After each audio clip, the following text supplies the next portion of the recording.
Hey guys, Darkovika here. Sorry if this sounds a little bit different. I am recording with the microphone on my desktop, in fact on my desk, so I was going to lift it so you could see it, but I'm actually not going to touch it because I don't want to make you guys go completely deaf. So, right, this vlog is going to be in regards to Twilight, Life or Death. Twilight Reimagined, this was called, right? Life and Death. Twilight Reimagined. So for those of you who are not as attuned to the Twilight universe as I am, and I'm not even that much attuned to it, the lady behind Twilight, Stephenie Meyer, she released a book called Life and Death, and it was basically Twilight, but gender swapped. So you have Bella, who's now a guy, and Edward, who's now a girl.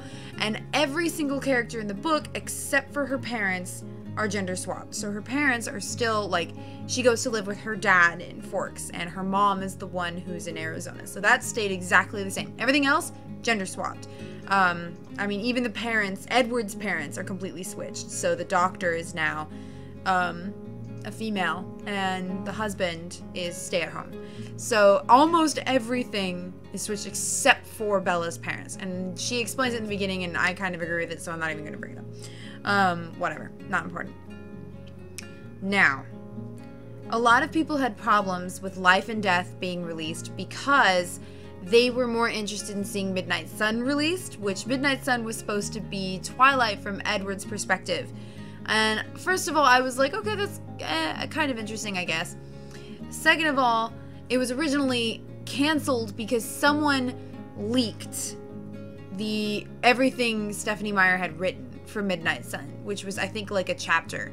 And first, I mean, that's really shitty to begin with. Like, they went and took her hard work and released it to the internet, which is really sucky because that's not even the final draft. It's probably a rough draft, first chapter, not clean, probably not even close to the final product if I understand anything from my rough drafts.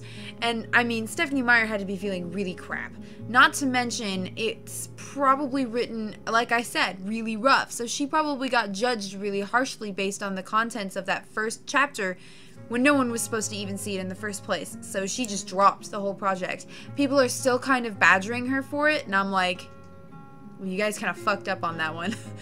You can't really ask for something like that after someone goes and ruins it for the whole community. I know it's not your fault, but I do understand where Stephenie Meyer is coming from.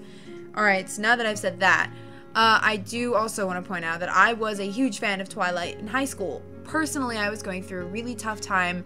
I didn't understand half of what was making me depressed, and I was in really just terrible relationship placements, and I mean, a lot of it wasn't even anyone's fault. It was just really horrible high school shit, and reading Twilight just made me feel better. It wasn't me looking for someone to tell me how to live my life. It was me reading a book to escape, because that's what you do. You read a book to escape. You don't read a book and think, wow, I want my life to be exactly like that. I'm off to go find a vampire. If you do, yeah. So, Life and Death was released, and I thought, you know what? That actually sounds really cool. A book where it could be completely different because it's Twilight, but it's Bella as a man and Edward as a female. And you know what? That sounds kind of interesting enough for me to buy it, and after walking past it 3 times, I bought it. Now, here comes my first complaint. In order to buy Life and Death, you have to also buy Twilight. Why? I cannot personally come up with any reason that does not fall under the category of, well, it's because we can charge more for it. There really is no reason. The only people who would actually, I mean, it's a very small audience that I can think of offhand that would buy Life and Death that have not already read Twilight. They probably already have Twilight. So in order to get this book, you actually have to also get Twilight. I wish I had a physical copy to show you. It's like this thick. I don't know if you've ever tried to carry around a book this thick. It's really hard. Trust me, I know. I was a huge book nerd in high school. I walked around with the Twilight books. Those were also this thick. Think of Twilight, but like twice as big because it's got Life and Death attached to it. I have it on the Kindle, so I don't have to carry that around, but I mean, even on the Kindle, I still have to buy both Twilight and Life and Death. It's It's non-negotiable. You have to get both of them. Like, there is no special, this is the special version where you get both Twilight and Life and Death. Also, and I don't know if this is a glitch, it doesn't have a cover on the Kindle, which is really poor. Personally, if you're going to release it on the Kindle, I mean, it had a cover on the Kindle store, and I bought it, and when it got saved, I mean, you can see it, it's right there. It doesn't have a cover. It's just got the basic, like, below it, I have 2 PDFs, and then this one is the book, and it doesn't have a cover. That's just really shitty design. Or Kindle's glitching, which I will put. Second of all, the entire beginning of the book, Life and Death, exactly the same as Twilight. I felt incredibly cheated for almost 5 chapters. And these chapters are long. They were literally just Control F, replace his with her and her with his. There was nothing new. Except for one incident where the male version of Bella, and I will get to the names, the male version of Bella knocks into a person who is later important because it didn't, I'll get to it. Look, it was almost exactly the same, word for word, and that was so infuriating. I almost stopped reading it because I was so mad. I was like, I've literally bought Twilight with the pronouns replaced. That, I was so pissed. I was like, how could you even release this? This isn't a book. I mean, it is a book, but it's nothing different. It's just Twilight with maybe the names changed. Everyone talks the same. Everyone thinks the same. All of the lines are exactly the same. It was so, I'm still really upset about it. Now, let's talk about their names. Edward's name is Edith, which is pretty, except for the fact that it's spelled E-D-Y-T-H-E, and I don't know how I feel about that. It's kind of weird. And then there's Bella. Bella's name, her male name, is Beaufort. B-E-A-U-F-O-R-T. His nickname is Beau.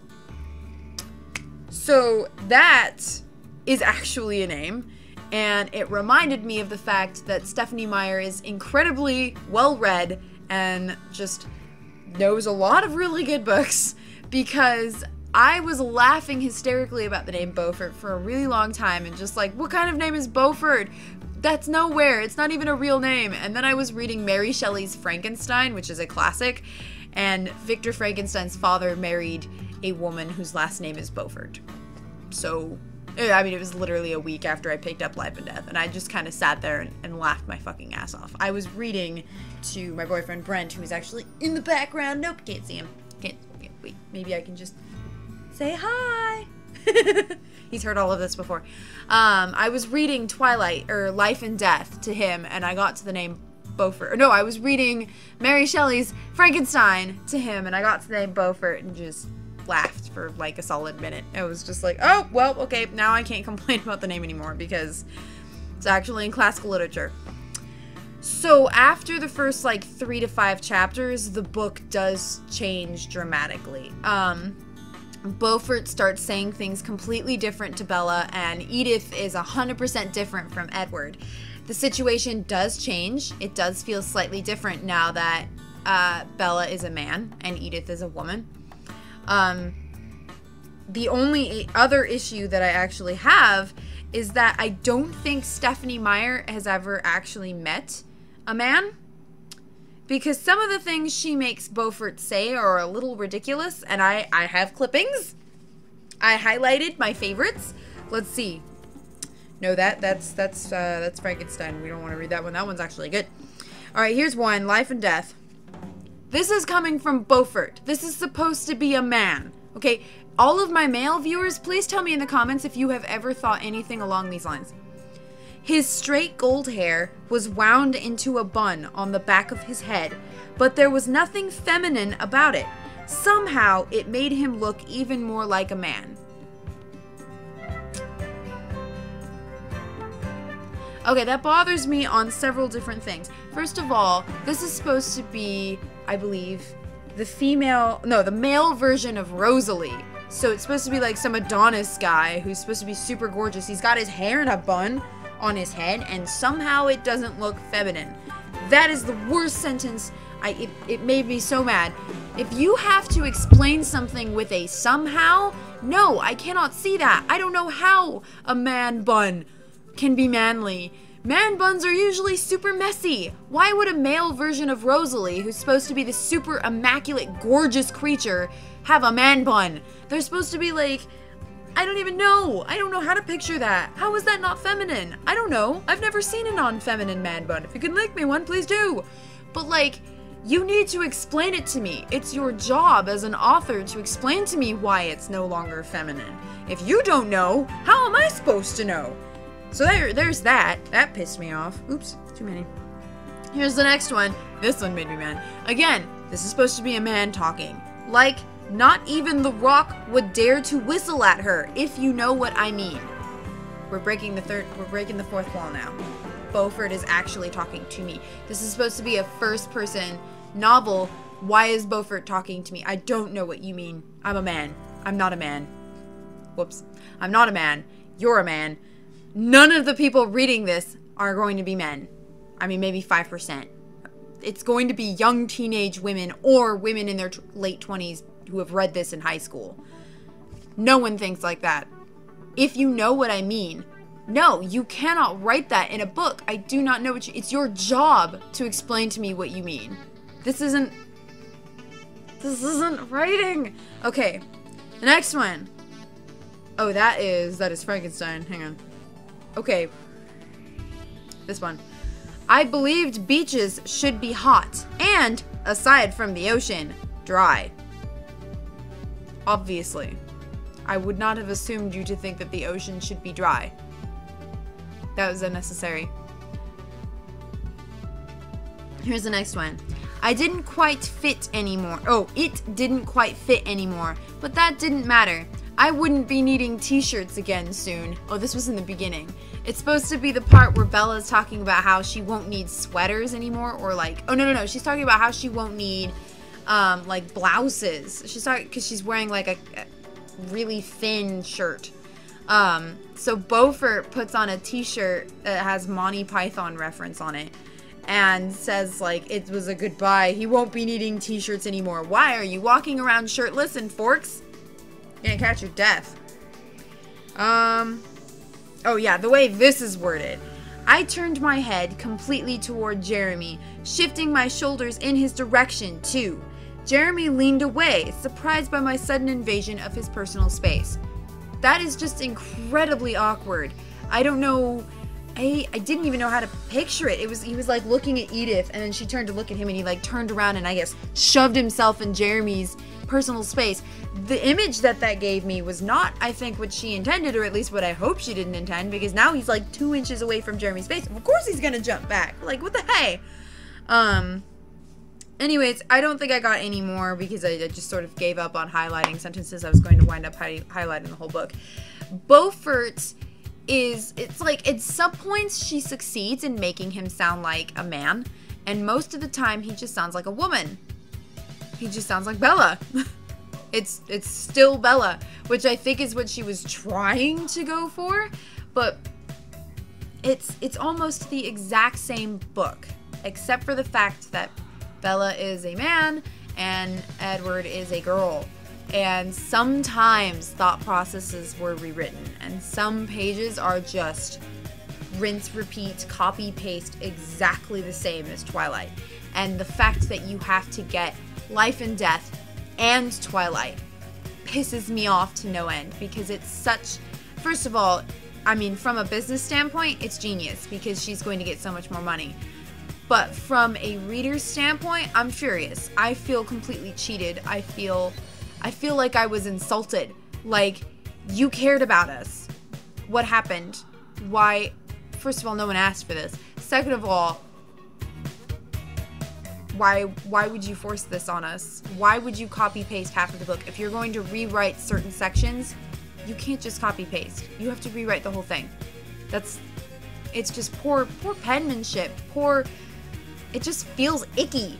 Like, as an author, I would hate to be tied to this. I would hate to... No! Being an author is very prideful. You're putting something that is part of your soul out into the world. and then you're going to put a copy paste gender swap control find replace the pronouns and call it your baby?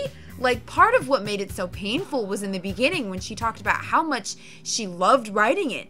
I felt so hurt later because I was excited. I was like, she loved this. It must be good. I'm really excited to read this. She talked for almost like 5 to 10 pages about how excited she was about releasing Life and Death and how much it was her baby. And so when they brought it up to her, she was so excited about the book. And then I read the first 3 chapters and I was like, this is garbage. How could you love this? How could you ever give me Twilight with the pronouns replaced? I feel completely cheated, insulted, and I was so mad. You should have seen my Tumblr post. I refrained for the longest time in doing a YouTube video because I knew it was just going to be me sitting here infuriated, and I tried to read more, and it did get better. I will give it that. It did get better, but it still hurt way too much to feel so cheated at the beginning of the book. Anyways, I'm going to go ahead and stop here. It's been 16 minutes. So, hope you guys found that interesting. Let me know what you guys think of Twilight in the comments. I am completely open. You are perfectly entitled to hate Twilight. You are perfectly entitled to love Twilight. Personally, I like Twilight. I am not going to be upset at all if you don't like Twilight. It's called opinions. That's what books are about, forming your own opinions and forming your own ideas about what characters you like. So, post in the comments below. Do you like Twilight? Would you read Life and Death, the gender swap version? Would you buy Life and Death knowing that you are forced to buy Twilight with it? Are you happy with the fact that there is, you know, it's just poor quality? Not the Kindle book. I love my Kindle. My Kindle is my baby. Alright, see you guys in the next video. Bye! Hey guys, just a quick reminder that I do now have stickers available on my Etsy shop that include download codes on the back for Hey Yogscast. You can get them signed in gold or silver, and you can get them unsigned. I think I did those backwards. They're signed with these markers. And while I still have them, you might get a very nice letter from me in something like this. So, go ahead, click that link. It's $5 for a sticker, no matter if it's signed or not.